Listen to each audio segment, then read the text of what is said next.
Hello everyone, it's Emily here with Senior Helpers, and today we're joined with Jessica from Sunbreath Yoga. And Jessica today will be talking about hamstring stretches and how we can do them without folding forward. So thanks so much for joining us, Jessica, and take it away. All right, cool. Thank you, Emily.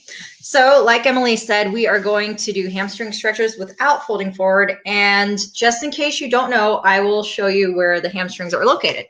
So they are attached to like the sit bone space, and they go all the way down the back of the leg and towards about right here. So when you stretch the hamstrings, you're going to want the stretch to be in the back of the leg space, not in the back of the knee and not at the bottom of the bum. If that happens, come out of it, and then you can reassess what's going on through changing kind of your positioning and stuff. So we'll start with the most gentle way to do it, and you'll need a wall for this. You're going to kind of put the hands on the wall at about low rib height. So press forward there, and then walk the feet back until you begin making an L shape with the wall. You might even want to walk the hands down a little bit.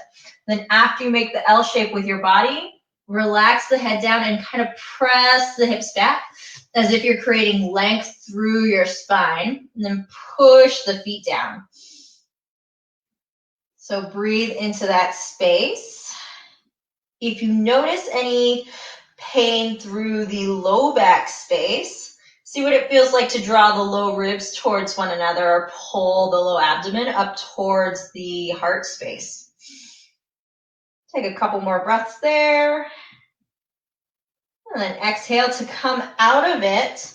Begin to walk the feet towards the wall, and then lift up. So the next option is going to be with a chair. I'll bring the chair in, and you'll also sometimes want a wall with this. I could show you with and without the wall. So first, with the wall, the chair goes in front of you. You are on the wall, and this helps kind of elongate through the back body. And you're not going to be repositioning the hips in some crazy direction. Then you can put your leg on top of the chair. And for your hips, instead of hiking one hip up, usually the hip that has the straight leg goes up. See if you can bring it back down, even with both left and the right hips. So you could start there. And if you begin to get more flexibility through the hamstring space, you could begin to like add on height by adding on blocks or blankets or something like that. So like that. That's against the wall. And if you are away from the wall, let me move this. You'll still want to keep a straight up back. Step the foot on top of the chair. Then notice where the hips are, and even out through the hip space, flex through the foot.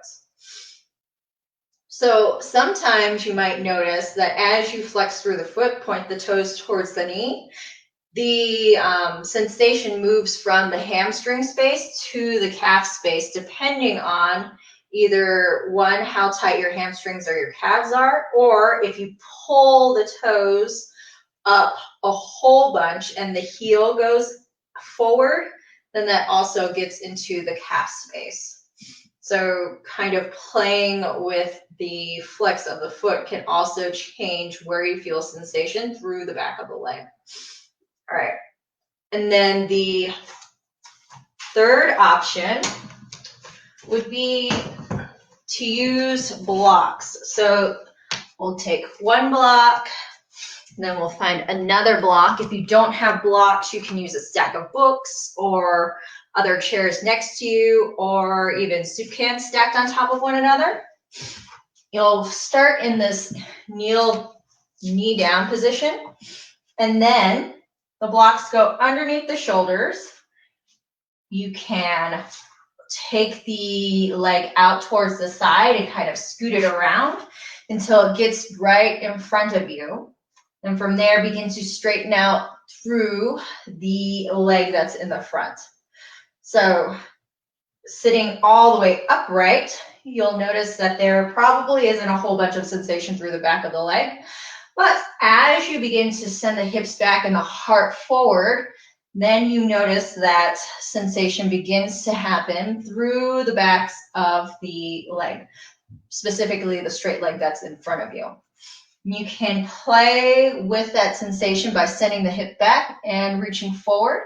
This is kind of like the closest thing that we get to a forward fold in all these examples. So the more that you hinge, the more sensation there will be. Some things to keep in mind here, same thing when you're standing or doing the L shape on the wall. You'll want to create the long spine and then the hip hinge. And when I'll show you the hip hinge in a little bit, the hips actually hinge where you lift up. So if you create an L shape with your leg, your hip hinge is where the hip crease is. So on the other side, it's right there. And that's where you're going to want to do your folded space, at the hip hinge and not in the back body. All right. So if you have any questions, please let me know. You can comment in the comments below. Great. Thank you so much, Jessica. That was great. And yeah, if anyone has any questions, comment below and Jessica will be able to help you out and answer your questions. But I hope that everyone found this as helpful as I did. It's definitely important to not fold over and hurt your back while you're stretching. So keeping these tips in mind is super important. Thanks so much, Jessica. You're welcome, Emily. Thank you. All right. Bye. Bye.